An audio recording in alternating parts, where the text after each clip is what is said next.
CCE 2024ના quantitative એપ્ટિટ્યૂડના PYQs છે.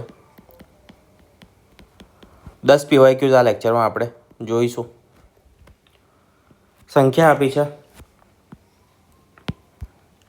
5, 6, 7, 7, hashtag અને 3. એમાં આપણે સૌથી નાનો અંક શોધવાનો છે હેશટેગની જગ્યાએ, જેથી કરીને આખી જે સંખ્યા છે તેને 3 વડે ભાગી શકાય.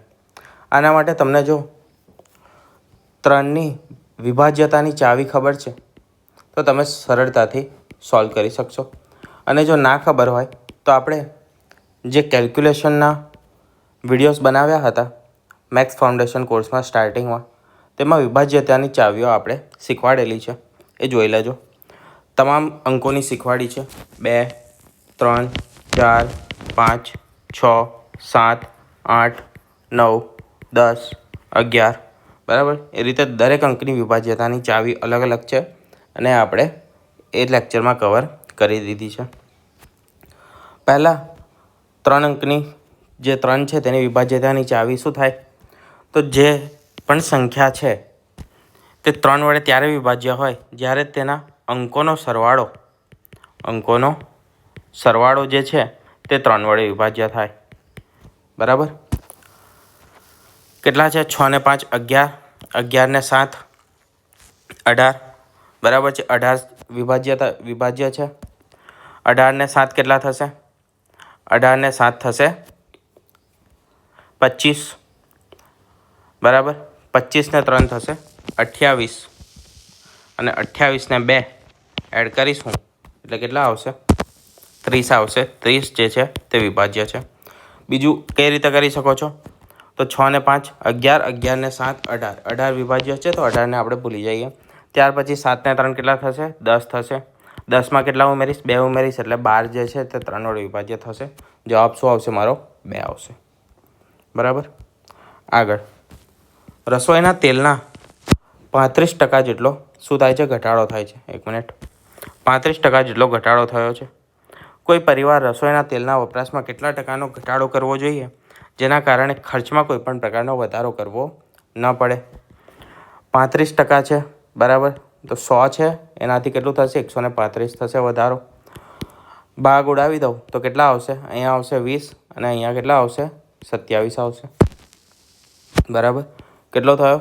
20 થી 27 ભાવ થયો છે. 20 થી થયો છે 27. આ શું છે?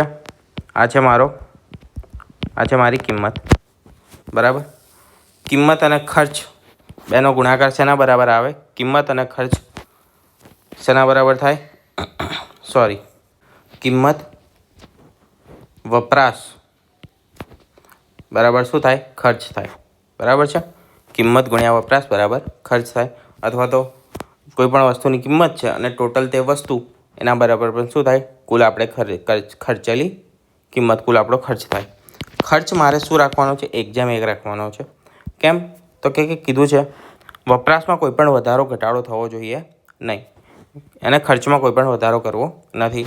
એટલે પહેલાં જે હતો પછી પણ એનો એ જ રહેવો જોઈએ. આવું કરવા માટે મારે શું કરવું પડે? 3 ગુણ્યા 4 કેટલા થાય? 12 થાય. 4 ગુણ્યા 3 પણ કેટલા થાય? 12 થાય. 6 ગુણ્યા 2 પણ કેટલા થાય? 12 થાય. બરાબર છે. તો આ જે 12ના અવયવો છે, બરાબર છે, અથવા તો જે બારના જે શું કહેવાય છે? ગુરુત્તમ સામાન્ય અવયવો છે. બરાબર. એટલે કે જે ગુસાઅ છે એવી જ કોઈ સંખ્યા આવશે. બરાબર. આમાં તો કોઈ પણ એવા ભાગ પડતા નથી 20ના અને 27ના. તો શું કરીશું? તેને એ જ બે સંખ્યાઓને ઉલટાવી દઈએ. એટલે કે 20ને 27 જોડે ગુણીશું અને આ 27ને ફરી 20 જોડે ગુણીશું. બરાબર. એનાથી આ બેનો જે ગુણાકાર આવશે એ જ આ બેનો ગુણાકાર આવશે અને બંનેના ભાગ ઉડી જશે. જેમ કે 27 તો કેટલા થાય? 54 એટલે કે 540. આ બેનો ગુણાકાર પણ કેટલો આવશે? 540. બરાબર. બંને રેશિયોમાં છે તો 540 વડે ભાગ ચાલશે. 1:1 આવશે. સમજી ગયા? હવે શું થયું અહીંયા? તો મારો શું વપરાશમાં ચેન્જ થયો? કેટલો ચેન્જ થયો? 27 હતો પહેલાં વપરાશ, હવે મારે 20 કરી દેવો પડશે વપરાશ. તો 7નો ઘટાડો થયો કેટલા ઉપર? 27 ઉપર. બરાબર. આ થયો મારો પર્સન્ટેજ ચેન્જ.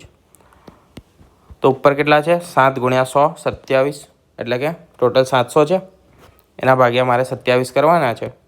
તો 700 ભાગ્યા 27 કેટલા થાય? 27 દુ 54, બરાબર. 16 વધશે એટલે કે 160, બરાબર. તો 160 કેટલા આવશે? 27 પંચા કેટલા થાય? 135 થાય, બરાબર. 27 પંચા કેટલા થશે? 135 થશે. બાદ કરીશું તો કેટલા આવશે? 25 વધશે એટલે કે 25 વધશે. તો 5 વડે જ મારે ભાગ ચલાવવો પડશે. 25 આવી રહ્યો જવાબ 25.9. આગળ કરવાની મારે જરૂર નથી. એક પુરુષ 25 દિવસમાં અને એક સ્ત્રી 18 દિવસમાં એક કામ કરી શકે છે. તેઓ 10 દિવસ માટે એક સાથે કામ કરે છે તો કેટલા ભાગનું કામ બાકી રહેશે તે મારે શોધવાનું છે, બરાબર. શું આપ્યું છે? એક પુરુષ કેટલા દિવસમાં કામ કરે છે? એક પુરુષ કરે છે 25 દિવસમાં. એક સ્ત્રી કેટલા દિવસમાં કરે છે? 18 દિવસમાં. આ ડેશ છે. હવે તેના પર તેઓ 10 દિવસ માટે એક સાથે કામ કરે છે, એટલે કે મેલ પ્લસ ફિમેલ કેટલા દિવસ માટે? 10 દિવસ માટે સાથે કામ કરે છે. તો બાકી રહેલું કામ મારે શોધવાનું છે. એના માટે પહેલાં મારે શું શોધવું પડશે? ટોટલ વર્ક શોધવું પડશે, બરાબર છે. ટોટલ વર્ક આપણે કેવી રીતે શોધતા હોઈએ છીએ? બંનેની એફિશિયન્સી શોધીને. અને એ કેવી રીતે કાઢીશું? તો લસાઅથી. 25 અને 18નો મારે લસા શોધવાનો છે. તો 25માં શું થશે? 5. ચલો એના પણ ભાગ પાડ્યા વગર ડાયરેક્ટ ગુણાકાર કરી દઈશું તો પણ આપણને સરળતાથી લસા મળી જ રહેશે, કેમ કે બહુ કંઈ કોમન ફેક્ટર્સ એક પણ છે નહીં. આમાં 5 અને 5 છે અને અહીંયા છે 6 અને 3. એક પણ કોમન ફેક્ટર છે નહીં, બરાબર. તો 25 ગુણ્યા 18, 25 દાન 250 અને 25 ઈટા કેટલા થશે? 25 ઈટા થશે 200, એટલે કે ટોટલ આવશે મારો જવાબ 450. આની એફિશિયન્સી આવશે 18 અને આની આવશે મેલ અને આ છે ફિમેલ. 18 દિવસ છે ને, ઓકે. ફિમેલની એફિશિયન્સી આવશે 25. કેટલા દિવસ કામ કરે છે? 10 દિવસ કામ કરે છે. મેલની એફિશિયન્સી શું છે? તો મેલની એફિશિયન્સી છે 18 ગુણ્યા 10 દિવસ સુધી કામ કરશે, પ્લસ ફિમેલ 25 કેટલા દિવસ? 10 દિવસ કામ કરશે. 180 પ્લસ કેટલા આવશે? 250.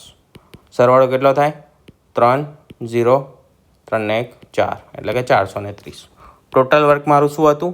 450 હતું, એટલે કે 20નો ફરક છે. 20 વર્ક બાકી છે. કેટલામાંથી બાકી છે? 450માંથી બાકી છે. કેટલો જવાબ આવ્યો? 2/45. બરાબર. સહેલો હતો દાખલો. આ તો એનાથી પણ સહેલો છે. શું કીધું છે?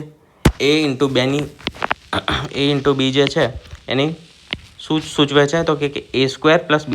આ સ્ક્વેર છે. A2 એટલે કે A² + B² છે. તો આનું વેલ્યુ મારે મૂલ્ય શોધવાનું છે. 4 ગુણ્યા 3 ગુણ્યા 5 A ગુણ્યા B. તો આને હું A ગણું અને આને B ગણું, ચાલે? તો A ગુણ્યા B બરાબર શું લખવાનું છે મારે? તો A ગુણ્યા B બરાબર લખવાનું છે કે Aનો સ્ક્વેર એટલે કે 3નો સ્ક્વેર વત્તા 5નો સ્ક્વેર. 3નો સ્ક્વેર 9, 5નો સ્ક્વેર 25, 25 9 કેટલા થશે? 34 થશે. આગળ કેટલા છે? 4 છે. તો 34 ગુણ્યા 4 આવ્યા, બરાબર. આ બંનેમાં ફરી મારે A² + B² લગાવવું પડશે. તો એને હું થોડું આ બાજુ લખું છું. 34નો સ્ક્વેર વત્તા 4નો સ્ક્વેર, બરાબર. જો 34નો સ્ક્વેર ના યાદ હોય તો આપણે કેવી રીતે કાઢવાનું એ પણ શીખવાડેલું છે. સ્ક્વેર અને વર્ગ અને વર્ગમૂળ જે શીખવાડ્યું હતું તેમાં, બરાબર છે. તો ત્યાં આગળ જોઈ લેવાની ટ્રીક. અને એ પણ કીધું હતું કે મિનિમમ કંઈ નહીં તો 50 સુધીના સ્ક્વેર યાદ રાખવાના છે તમારે. વર્ગ કેટલા સુધીના? મિનિમમ 50 સુધીના યાદ રાખજો, બરાબર, જેથી તમારું કામ થઈ જશે સરળતાથી. હવે અહીંયા જોઈએ કેટલા છે? 34નો સ્ક્વેર એટલે કે 1156 આવશે પ્લસ 16 આવશે. 1156 ને 16 કેટલા થાય? 1172 થશે. આગળનો પ્રશ્ન શું છે? 625 ગુણ્યા 625 3 વખત છે, બરાબર છે. કેટલી વખત છે? 3 વખત છે. હવે આગળ કે ભાઈ 625 કેટલી વખત છે? 3 વખત છે. તો આને 625ને હું A ધારું તો ચાલે અને 356ને હું ધારું છું B, બરાબર. કોઈને કોઈ વાંધો ના હોવો જોઈએ.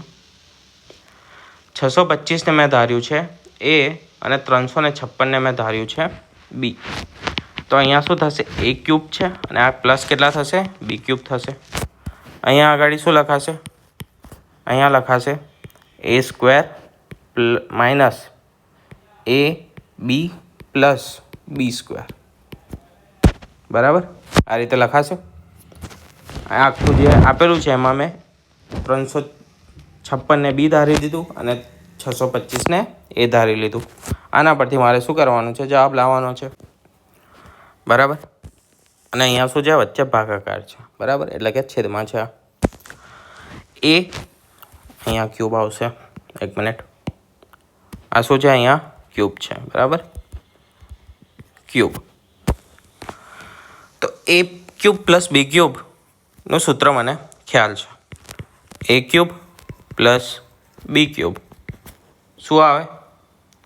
તો એ ક્યુબ પ્લસ બી ક્યુબ બરાબર થાય એ પ્લસ બી અને એ સ્ક્વેર માઇનસ એ બી. એક મિનિટ, મેં નાના કરી દીધા. એ પ્લસ બી એ સ્ક્વેર પ્લસ માઇનસ આવશે એ સ્ક્વેર માઇનસ એ બી માઇનસ પ્લસ બી સ્ક્વેર. બરાબર, આ સૂત્ર છે. અહીંયા શું છે? એ ક્યુબ પ્લસ બી ક્યુબ, એના જગ્યાએ હું આ લખી દઉં.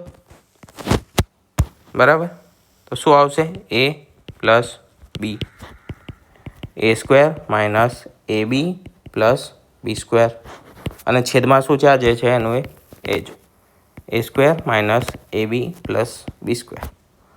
આ ઉપરના સેમ છે, ઉડી જશે. કેટલા રહ્યા? એ પ્લસ બી રહ્યું, એ પ્લસ બી. એની વેલ્યુ શું હતી? એની વેલ્યુ હતી 625. બીની વેલ્યુ શું હતી? 356. શું કરીશું? માત્ર સરવાળો કરવાનો છે. 6 ને 5 11, આખો સરવાળો કરવાની પણ જરૂર નથી. શું કરીશું? 6 ને 5 કેટલા થાય? 11. એકમનો અંક ક્યાં છે? 1 અહીંયા લાસ્ટ ઓપ્શનમાં આવી ગયો મારો જવાબ. ત્યારબાદ બે સંખ્યાઓનો ગુણાકાર આપેલો છે અને લસાઅ આપેલો છે. બે સંખ્યાઓનો ગુણાકાર અને લસાઅ અને ગુસાઅ આપેલો છે અને મારે શોધવાનો છે લસાઅ.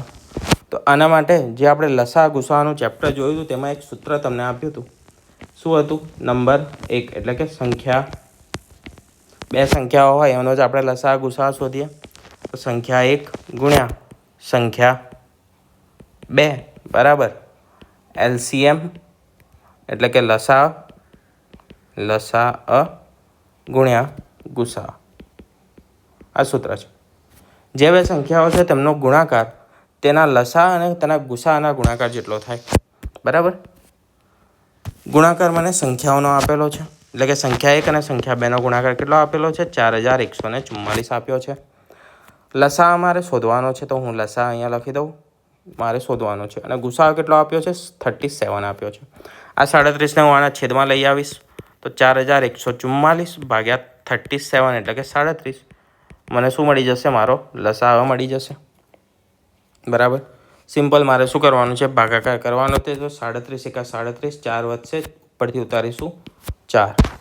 બરાબર, 44 ફરી 37 એકા 37 એટલે કે 1 આવશે. કેટલા આવશે? 37. 44માંથી 37 જાય તો કેટલા વધે? તો 44માંથી 37 જાય તો 7 વધે. 7 અને ઉપરથી ફરી આવશે 4. બરાબર, 74. 37 દુ કેટલા થશે? 36 દુ 72 અને 37 દુ 74, એટલે કે 2 વડે પૂરેપૂરો ભાગ ચાલી જશે. 112 મારો જવાબ આવી ગયો. ત્યાર પછીનો દાખલો છે. એ અને બી એક સાથે મળીને 21 દિવસમાં કાર્ય પૂર્ણ કરે છે. એટલે કે એ પ્લસ બી કેટલા દિવસ લે છે? 21 દિવસ લે છે. તેઓ 14 દિવસ સુધી એક સાથે કામ કર્યું અને બી ચાલ્યો જાય છે. કેટલા દિવસ કામ કર્યું? 14 દિવસ કામ કર્યું અને પછી બી જે છે તે શું કરી દે છે? છોડી દે છે. પછી એ કામ, જે બાકીનું કામ છે તે કોણ પૂરું કરે છે? એ પૂરું કરે છે. તો એ કેટલા દિવસમાં કામ પૂરું કરી શકે છે? બરાબર, કેવી રીતે કરીશું?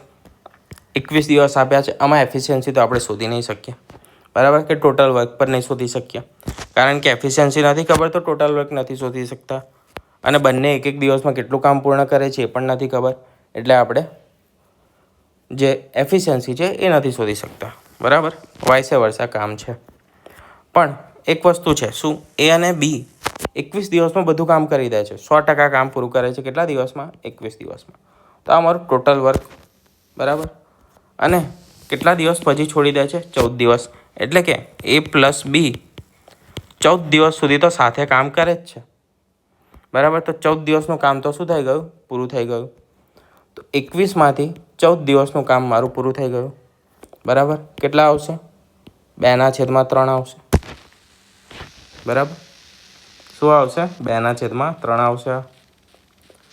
2/3 કામ શું થઈ ગયું છે? પતી ગયું છે, પૂરું થઈ ગયું છે. તો બાકી કેટલું રહ્યું? 3માં જો મારા 2 કામ પતી ગયા હોય તો 1 કામ બાકી રહ્યું હોય, બરાબર. એટલે કે 1/3 કામ બાકી રહ્યું. 1/3 કામ કોણ પૂરું કરશે? તો પૂરો કરશે મારે એ પૂરું કરશે કામ, 1/3 કામ, બરાબર. 1/3 કામ કોણ પૂરું કરશે? એ. તો કેવી રીતે કરીશું એ? તો શું કીધું છે? બીજા 21 દિવસ પછી એ બાકીનું કામ પૂર્ણ કરે છે. એટલે 1/3 કામ પૂર્ણ કરતાં એને કેટલો ટાઈમ લાગે છે? તો એને લાગે છે 1/3 કામ પૂર્ણ કરતાં 21 દિવસ લાગે છે, બરાબર. જો આ રીતે ના ખબર પડી હોય, સિમ્પલ જ છે આમ તો, ના ખબર પડવા જેવું કંઈ છે નહીં, પણ ના ખબર પડી હોય તો જુઓ, 1/3 કામ હતું એ કેટલા દિવસ કેટલા દિવસમાં પૂરું કર્યું? 21 દિવસમાં પૂરું કર્યું. મારે શું કરવાનું છે? મારે ટોટલ કામ એટલે 3/3 કામ શોધવાનું છે. અમારું ટોટલ કામ છે. 2/3 થઈ ગયું છે, 1/3 એ 21 દિવસમાં પૂર્ણ કરે છે. મારે શું કરવાનું છે? આ જે બીજું 2 કામ છે એ પણ એ જોડે જ પૂરું કરાવવું છે. તો 1 કામ મારે પૂર્ણ કરાવવું છે તો કેટલા દિવસ લાગશે?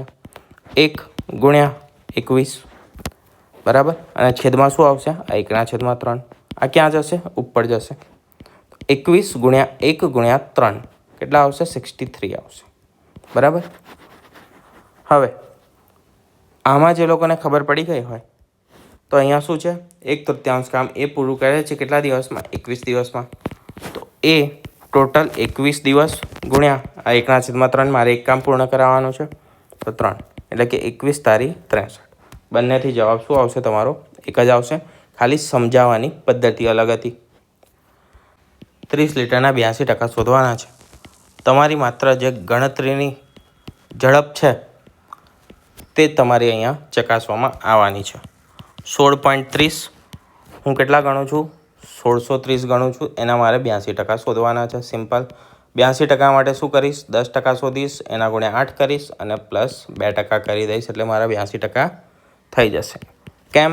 તો 10% શોધવા સહેલા છે. એક 0 કાઢી નાખીશ એટલે 163 10% થયા. ગુણ્યા 8 કરીશ. ગુણ્યા 8 કેવી રીતે કરવાનું એ પણ મેં શીખવાડેલું છે. તો 16 × 8 કરો પ્લસ 3 × 8 કરો. 8 તારીખ કેટલા થાય? 24 થાય. 16 ઈઠા કેટલા થાય? 128 થાય. પાછળ 0 લગાવીશું. 2નો સરવાળો કેટલો આવશે? 1304 આવશે. હવે આ જે 10% છે એના 1% કેટલો શોધો? એનો મારે 1% શોધવો હોય. 1630નો 1% કેટલા થાય? તો 2 દશાંશ કાપીશું. 10%માંથી હજી એક 0 કાઢી નાખું તો આ મારો 1% થઈ ગયો. આના ગુણ્યા મારે 2 કરવાનું છે એટલે કેટલા થશે? 32.6. એડ કરીશ 32.6 આમાં તો 32.6. 6 6 3 3 1. આવો કંઈ જવાબ દેખાય છે? 133 66, બરાબર. આગળ એક વસ્તુની ચિહ્નિત કિંમત છે 720, પરંતુ દુકાનદારે શું કર્યું છે? 5%નું ડિસ્કાઉન્ટ આપ્યું છે. તો આખરે કઈ કિંમતે વસ્તુ વેચી હશે? બરાબર. 720 કિંમત છે. એ કેટલાની વેલ્યુ છે? 100ની વેલ્યુ છે. મારે કેટલાની શોધવાની છે? 95%ની વેલ્યુ શોધવાની છે. કેમ? તો 5%નું ડિસ્કાઉન્ટ આપ્યું છે એટલા માટે, બરાબર. જો 100ની વેલ્યુ કેટલી છે? 100ની વેલ્યુ છે 720, બરાબર. મારે શોધવાની છે 95%ની વેલ્યુ. જો 100ની 720 હોય તો 1ની કેટલી અથવા તો 5ની કેટલી? પહેલાં તો 0 0 ગયા એટલે 10ની કેટલી થઈ? 72 થઈ. 5ની મારે શોધવી હોય તો 5ની કેટલી થાય? કેટલા વડે? 2 વડે ભાગીશ તો 5ની થશે 36. 36 ગુણ્યા 1950 છે, બરાબર છે. આ કેટલું છે? 1950 છે. 5ની વેલ્યુ કેટલી છે મારી? 36 છે. તો 19 ગુણ્યા 5 બરાબર, સોરી 19 ગુણ્યા 36 આવશે. 36 દુ કેટલા થાય? 720 થઈ જશે. પણ એમાંથી મારે એક 36 કાઢી નાખવાના છે, કેમ કે મારે 19 જોડે જ ગુણવાના છે. તો 720માંથી જો 36 હું કાઢું તો મારો જવાબ કેટલો આવે? 884 આવે. 14, 15 અને 18નો નિશેષ ભાગી શકાય તેવી નાનામાં નાની સંખ્યા શોધવાની છે. એટલે મારે સિમ્પલ શું શોધવાનું છે? ગુસા શોધવાનો છે 14, 15 અને 18નો. 14 એટલે શું થાય? 7 ગુણ્યા 2 થાય. 15 એટલે 5 ગુણ્યા 3 થાય. 18 એટલે તો 6 ગુણ્યા 3 થાય. બરાબર છે. હવે 7 અલગ છે તો 7 લઈશું, 2 અલગ છે તો 2 પણ લઈશું. બરાબર. ઇન શોર્ટ આ 3 નહીં લઈએ. બરાબર. 7 દુ 14, 14 પંચા 70, 70 તારી 210 અને 210 ગુણ્યા કેટલા થશે? 3. કેમ? તો 12 અહીંયા આવી ગયો છે, એક 3 અહીંયા છે, તો એક 3 અહીંયા છે, પરંતુ આ 6ની અંદર પણ એક 3 રહેલો છે. બરાબર. એ 3ને આપણે ગુણવો પડશે. 21 તારી થશે 630, એટલે કે 21 તારી 63 થશે.